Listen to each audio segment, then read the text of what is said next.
Hey guys, welcome back to my channel Kalajar education. तो जैसा कि आप लोग देख सकते हैं, ये हमारी मन स्टैक की सीरीज का 9th वीडियो है। तो वीडियो को शुरू करने से पहले मैं ये कहना चाहूंगा कि अगर अभी तक आपने मेरे चैनल को सब्सक्राइब नहीं किया है तो चैनल को सब्सक्राइब कर लें और बेल आइकन को भी प्रेस कर दें ताकि मेरे आने वाले वीडियोस के नोटिफिकेशन आप लोगों के पास पहुंच जाएं। तो चलिए शुरू करते हैं। तो जैसा कि आप लोग देख सकते हैं, आज की वीडियो का टाइटल है स्कीमा। तो देखिए, स्कीमा बेसिकली एक कंटेनर होता है जिसमें अपना डेटा सेव कराते हैं। हम यूजर से डेटा लेते हैं और पर्टिकुलर स्कीमा के अंदर उसको सेव कराते हैं। अब वैसे तो मोंगोडीबी ये कहता है कि आपको डेटा सेव कराने के लिए मोंगोडीबी में स्कीमा डिफाइन करने की कोई जरूरत नहीं है, बट स्कीमा ना डिफाइन करना उस केस में बेनिफिशियल होता है जब हमारा डेटा आर्बिट्री हो। आर्बिट्री डेटा और लीनियर डेटा क्या होता है, ये मैं अपनी पिछली वीडियोस में बता चुका हूँ, बट मैं आपको थोड़ा सा ब्रीफ कर देता हूँ। देखिए, जब हमारे स्कीमा के अंदर नंबर ऑफ फील्ड्स फिक्स्ड रहते हैं तो बेसिकली लीनियर डेटा को हैंडल करने के लिए वो स्कीमा हमने डिजाइन किया होता है। सपोज करिए आपके पास एक यूजर आता है और वो अपने बारे में आपको 3 इन्फॉर्मेशन देता है, जैसे कि अपना नाम, अपनी एज और अपना जेंडर। तो आप क्या करेंगे, उससे इन्फॉर्मेशन लेंगे और अपने स्कीमा के इन 3 फील्ड्स में वो इन्फॉर्मेशन सेव करा लेंगे। अब एक दूसरा यूजर आता है, वो भी आपको अपने बारे में 3 इन्फॉर्मेशन बताता है, अपना नाम, अपनी एज और अपना जेंडर। तो आप उससे इन्फॉर्मेशन लेंगे और अपनी स्कीमा में सेव करा लेंगे। तो जो आप ये डेटा देख रहे हैं ये लीनियर डेटा है, मतलब इसमें आपके नंबर ऑफ फील्ड्स फिक्स्ड हैं कि यूजर आएगा, आपको 3 इन्फॉर्मेशन देगा और आप उसको डेटाबेस में सेव करा लेंगे। तो जो आपका स्कीमा है वो लीनियर डेटा को हैंडल करने के लिए बना है। बट आर्बिट्री डेटा में हमारे नंबर ऑफ फील्ड्स किसी स्कीमा के अंदर फिक्स्ड नहीं होते हैं, वो यूजर की इंफॉर्मेशन के अकॉर्डिंग चेंज होते रहते हैं। सपोज करिए कोई यूजर आता है और वो अपने बारे में आपको 2 इन्फॉर्मेशन देता है, अपना नेम और अपनी एज। फिर एक और यूजर आता है, वो अपने बारे में आपको 3 इन्फॉर्मेशन दे देता है, अपना नाम, अपनी एज और अपना जेंडर। उसके बाद एक और यूजर आता है, मे बी वो आपको 4 इन्फॉर्मेशन प्रोवाइड करता है, उसका नाम, उसकी एज, उसका जेंडर और उसका कॉन्टैक्ट नंबर। तो देखिए, अब आपका जो डेटा है वो लीनियर नहीं रहा है, वो आर्बिट्री हो गया है। मतलब अब आपके पास यूजर आ रहा है, वो अपनी इंफॉर्मेशन आपको दे रहा है, बट आपकी इंफॉर्मेशन कंसिस्टेंट नहीं है। Number of fields her user के अकॉर्डिंग बदलते जा रहे हैं। कोई यूजर आपको सिर्फ 2 इन्फॉर्मेशन दे रहा है, कोई 4 दे रहा है, कोई 3 दे रहा है।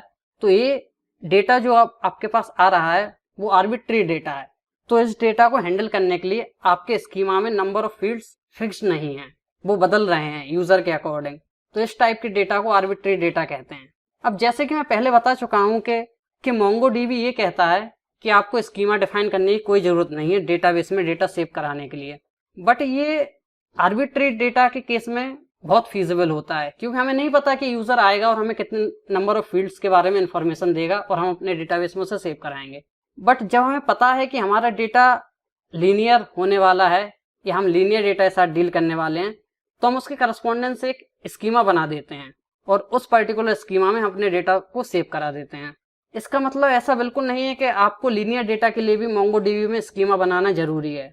आप लीनियर डेटा को भी हैंडल कर सकते हैं मोंगोडीबी में बिना स्कीमा बनाए।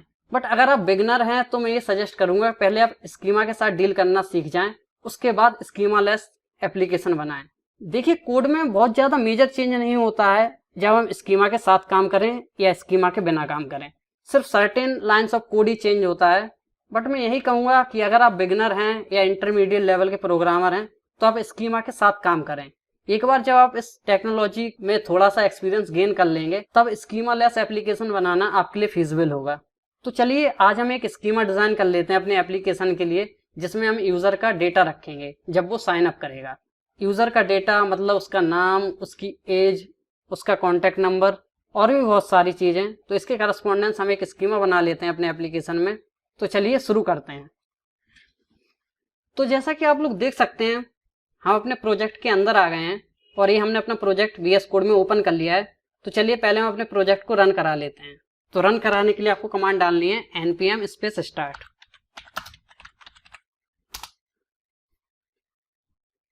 तो जैसा कि आप लोग देख सकते हैं, एक एरर आ गई है और ये एरर इस वजह से आई है क्योंकि हमने जो npm स्टार्ट कमांड डाला है वो हमें अपने सर्वर फोल्डर के अंदर आकर डालना चाहिए था, लेकिन हम अपने सर्वर फोल्डर के अंदर नहीं है, जिस वजह से ये एरर आ गई है। क्योंकि जो हमारा कमांड है वो server.js फाइल को एग्जीक्यूट करता है, तो server.js फाइल का करंट डायरेक्टरी में होना कंपलसरी है इस कमांड को एग्जीक्यूट होने के लिए। तो चलिए हम अपनी डायरेक्टरी चेंज कर लेते हैं और आ जाते हैं सर्वर फोल्डर के अंदर। तो जैसा कि आप लोग देख सकते हैं मैंने डायरेक्टरी चेंज कर ली है। अब मैं कमांड डालता हूँ npm start और एंटर हिट करता हूँ। तो जैसा कि आप लोग देख सकते हैं हमारा सर्वर सक्सेसफुली रन करने लगा है। तो चलिए हम अपने एप्लीकेशन को खोल लेते हैं और देख लेते हैं सर्वर रन कर रहा है या नहीं। तो जैसा कि आप लोग देख सकते हैं हमारा सर्वर रन कर रहा है। अब चलिए साइन अप एंड पॉइंट को हिट करते हैं। तो जैसा कि आप लोग देख सकते हैं हमारा सर्वर रन कर रहा है। तो चलिए अब डिजाइन कर लेते हैं अपने एप्लीकेशन में साइन अप पेज के लिए एक पर्टिकुलर स्कीमा। तो जैसा कि आप लोग देख सकते हैं हम वापस से VS कोड में आ गए हैं। तो देखिए हम अपने एप्लीकेशन में कितने भी स्कीमा बनाएं उनको हम एक पर्टिकुलर फोल्डर के अंदर रखेंगे ताकि वो बाकी चीजों से अलग रहें और हम अपने स्कीमा को डिफरेंशिएट कर पाएं बाकी फाइलों के अकॉर्डिंग।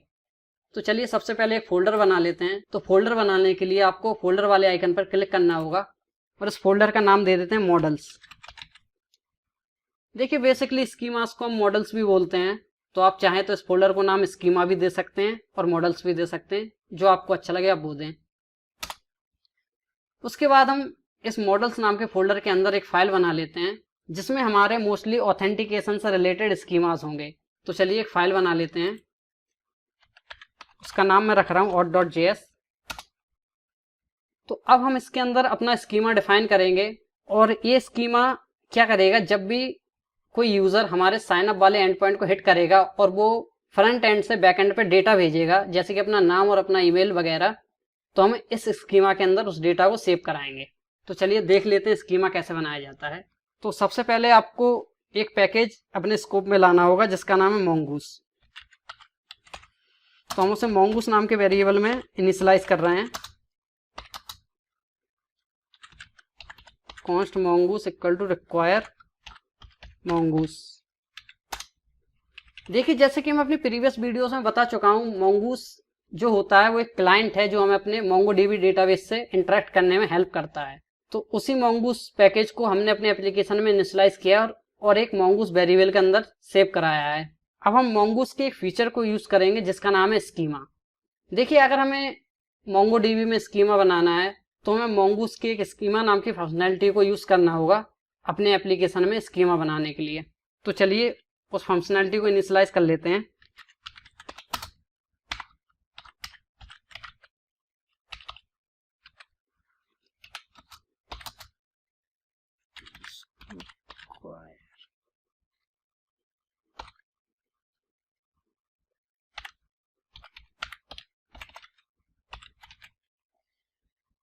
देखिए यहाँ पर जो स्कीमा है वो एक्चुअली mongoose की एक फंक्शनैलिटी है।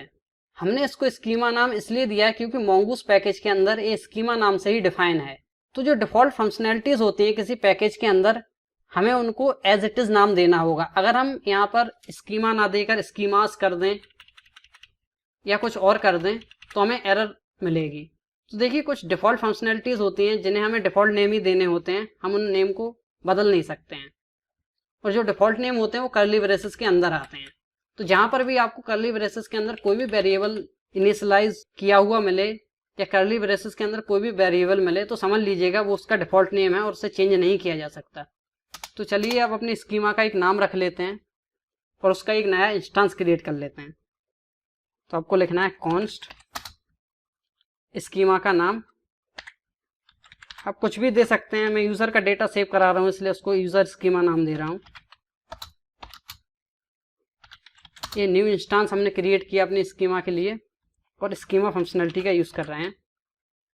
अब एक बार मैं कोड को पूरा टाइप कर लेता हूं, उसके बाद आपको समझाऊंगा कि चीजें कैसे काम कर रही हैं और किस चीज का क्या मतलब है।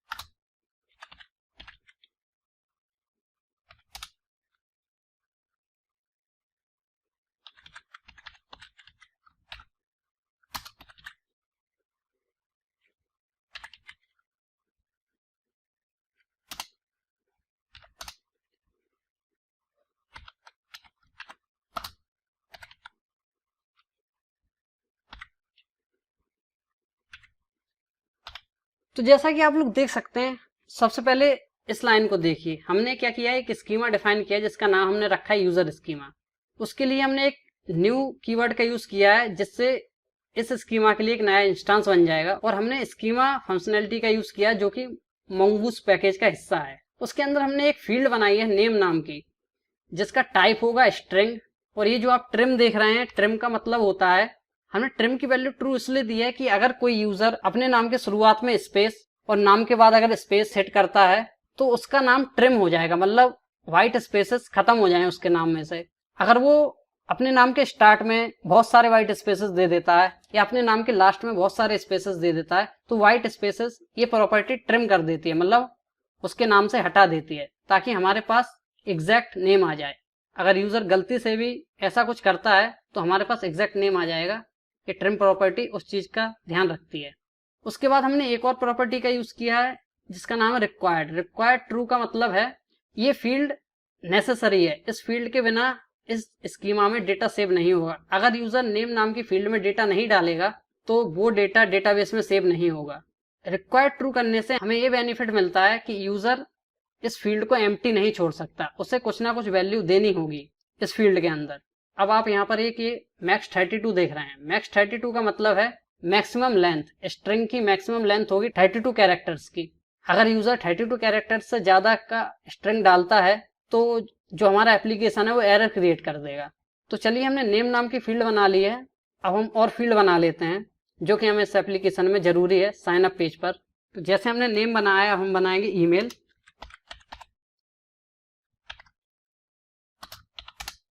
ईमेल में भी हम ऊपर वाली वैल्यूज का इस्तेमाल करेंगे, तो इन्हें मैं कॉपी कर लेता हूं और यहाँ पर पेस्ट कर देता हूं। यहाँ से मैं मैक्स हटा देता हूं क्योंकि ईमेल का कोई भरोसा नहीं, वो कितना भी लंबा हो सकता है। तो यहाँ पर कुछ और प्रॉपर्टीज को इनिशियलाइज करने की जरूरत है। तो पहली प्रॉपर्टी यूनिक।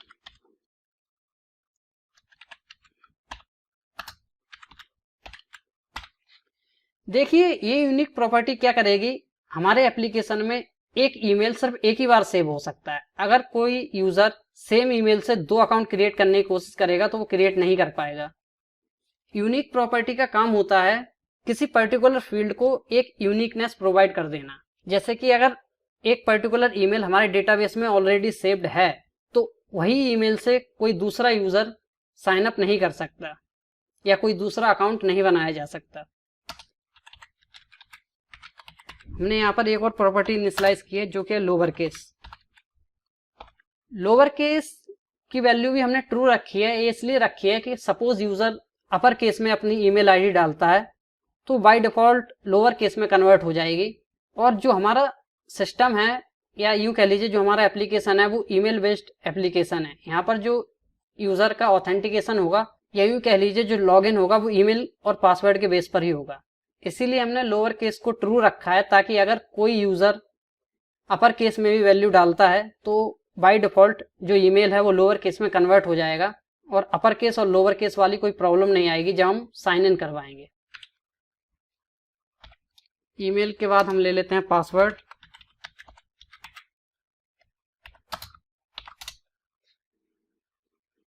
पासवर्ड का टाइप ले लेते हैं।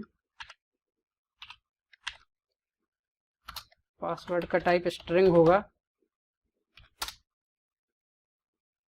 और रिक्वायर्ड ट्रू होगा। जैसा कि आप देख सकते हैं रिक्वायर्ड ट्रू होना जरूरी है इस फील्ड का। ये फील्ड एम्प्टी नहीं हो सकती। अगर यूजर इस फील्ड को एम्प्टी छोड़ता है तो एरर आ जाएगी। और हम इसको एक प्रॉपर्टी देते हैं जो कि है मिनिमम 6।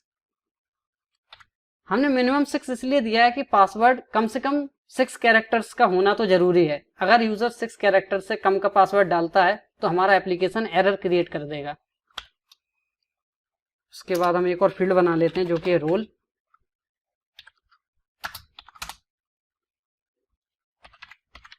रोल का टाइप भी हम स्ट्रिंग ले लेते हैं।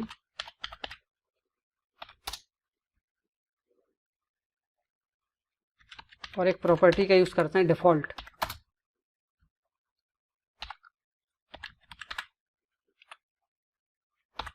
देखिए, ये डिफॉल्ट प्रॉपर्टी क्या करती है, डिफॉल्ट प्रॉपर्टी हमारे पर्टिकुलर फील्ड को एक डिफॉल्ट वैल्यू प्रोवाइड कर देती है।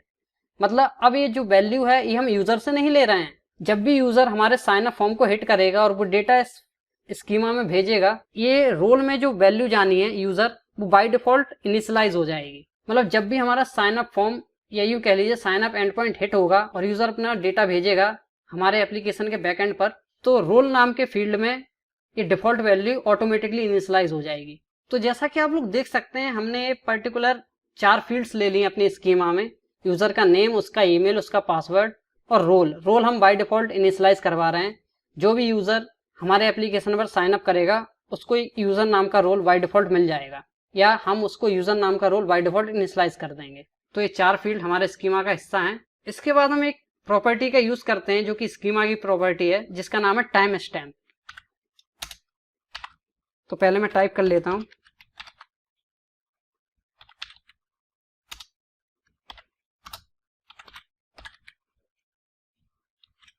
देखिए टाइम स्टैम्प क्या करेगा। टाइम स्टैम्प जब भी कोई भी यूजर हमारे एप्लीकेशन में रजिस्टर करेगा तो ये बाय डिफॉल्ट उस यूजर का क्रिएशन टाइम और वो यूजर जब भी अपनी प्रोफाइल को अपडेट करेगा तो उसके प्रोफाइल का अपडेट करने का टाइम, ये दोनों टाइम हमें अपने स्कीमा के अंदर या यूं कह लीजिए हमें अपने डेटाबेस के अंदर शो करा देगा। इसका फायदा ये कि जब भी यूजर हमारे स्कीमा में रजिस्टर करेगा या हमारे एप्लीकेशन में रजिस्टर करेगा, उसका एग्जैक्ट टाइम हमें पता चल जाएगा कि इसने इस पर्टिकुलर डेट को इस पर्टिकुलर टाइम पे हमारे एप्लीकेशन में रजिस्टर किया था। और ये एक और फील्ड प्रोवाइड करता है जिसका नाम है अपडेटेड एट। मतलब उस यूजर ने अपनी प्रोफाइल को फिर कब अपडेट किया, उसका लास्ट अपडेशन टाइम ये हमें प्रोवाइड करता है। तो चलिए हमने स्कीमा तो बना लिया है, अब इस स्कीमा के लिए कुछ वैल्यूज को इनिशियलाइज करते हैं, या यूं कह लीजिए इस स्कीमा को अब एक्सपोर्ट करते हैं। देखिए मैं पहले भी बता चुका हूँ, ये टेक्नोलॉजी जो है वो एक कंपोनेंट बेस्ड टेक्नोलॉजी है। यहाँ पर हर चीज एक कंपोनेंट है। तो आप कंट्रोलर को ले लीजिए तो कंट्रोलर भी एक कंपोनेंट है, आप राउट्स को ले लीजिए तो राउट्स भी एक कंपोनेंट है। वैसे ही ये जो यूजर स्कीमा है ये भी एक कंपोनेंट है। अगर आपको इसको इस्तेमाल करना है तो आपको इसको एक्सपोर्ट कराना होगा। देखिए अगर आप इस स्कीमा को अपने server.js फाइल के अंदर लिखते तो आपको इसे एक्सपोर्ट कराने की कोई जरूरत नहीं है। बट मैं पहले ही बता चुका हूँ, कोड की कॉम्प्लेक्सिटी को कम करने के लिए ये टेक्नोलॉजी हमें हर एक फंक्शनैलिटी का एक कंपोनेंट प्रोवाइड करती है। मतलब हर फंक्शनैलिटी का एक कंपोनेंट बनाने का बेनिफिट प्रोवाइड करती है। तो जैसे हमने पिछली वीडियोस में राउट्स का एक कंपोनेंट बनाया, एक कंट्रोलर कंपोनेंट बनाया, वैसे ही हमने मॉडल्स का भी एक कंपोनेंट बनाया है जो कि हमने मॉडल्स नाम के फोल्डर के अंदर auth.js फाइल के अंदर इनिशियलाइज किया है। तो हमने इनिशियलाइज तो कर लिया, अब इसको एक्सपोर्ट कराना भी जरूरी है। तो एक्सपोर्ट कराने के लिए मैं पहले ही बता चुका हूँ, आपको लिखना होगा module.exports equals to mongoose.model। Because एक मॉडल है तो हमें डॉट मॉडल फंक्शनैलिटी का यूज करना होगा। mongoose की एक फंक्शनैलिटी है डॉट मॉडल, और यहाँ पर ये डॉट मॉडल 2 आर्ग्यूमेंट लेता है। पहला आपकी स्कीमा का निकनेम। निकनेम वैसे यूज करना जरूरी तो नहीं है, बट हम अपने ईज के लिए या यूं कह लीजिए हमें चीजें अच्छे से समझ में आए, हम उनको अच्छे तरीके से समझ पाए, इसके लिए हम अपनी हर स्कीमा को एक निकनेम दे देते हैं। तो इस स्कीमा का नेम मैं रख लेता हूं यूजर, और फिर उस स्कीमा का नाम जिस स्कीमा को हमें ये नेम प्रोवाइड कराना है। तो स्कीमा का नाम है यूजर स्कीमा, जो कि हम ऊपर दे चुके हैं कॉन्स्ट यूजर स्कीमा। इधर पे हमने उसको एक निकनेम प्रोवाइड कर दिया जो कि है यूजर। तो जैसा कि आप लोग देख सकते हैं हमारा एप्लीकेशन सक्सेसफुली रन कर रहा है। इसका मतलब हमने अपने स्कीमा में कोई गलती नहीं की है, हमने अपना स्कीमा बिल्कुल सही इनिशियलाइज किया है। मैं जानता हूं कि आपको ये सब चीजें अभी उतने अच्छे से क्लियर नहीं हो रही होंगी, क्योंकि हम पहले अपने बैकएंड पर काम कर रहे हैं। तो ये स्कीमा कैसे डिफाइन हो रहा है, ये डेटा कैसे सेव करेगा, ऐसे बहुत सारे क्वेश्चंस आपके दिमाग में आ रहे होंगे। बट आप हमारे साथ बने रहिए, धीरे धीरे आपको चीजें क्लियर हो जाएंगी जब अपना फ्रंट एंड का काम शुरू कर देंगे और हम अपने फ्रंट एंड से डेटा बैकएंड में भेजने लगेंगे, तो आपको बहुत सारी चीजें क्लियर हो जाएंगी। तो इस वीडियो को खत्म करने से पहले मैं ये कहना चाहूंगा कि अगर वीडियो अच्छा लगा हो तो वीडियो को लाइक करें और ज़्यादा से ज़्यादा शेयर करें। और अगर अभी तक आपने मेरे चैनल को सब्सक्राइब नहीं किया है तो चैनल को सब्सक्राइब कर लें और बेल आइकन को भी प्रेस कर दें, ताकि मेरे आने वाले वीडियोस के नोटिफिकेशन आप लोगों के पास पहुंच जाएं। और आप कालाजार एजुकेशन को अदर सोशल प्लेटफॉर्म्स पर भी फॉलो करें। और अगर मेरे किसी वीडियो से रिलेटेड कोई भी क्वेरी आपको आती है तो अदर प्लेटफॉर्म्स के जरिए आप मुझसे कॉन्टैक्ट करें, मैं आपकी क्वेरीज का जवाब जरूर दूंगा। तो चलिए मिलते हैं नेक्स्ट वीडियो में बहुत ही जल्दी।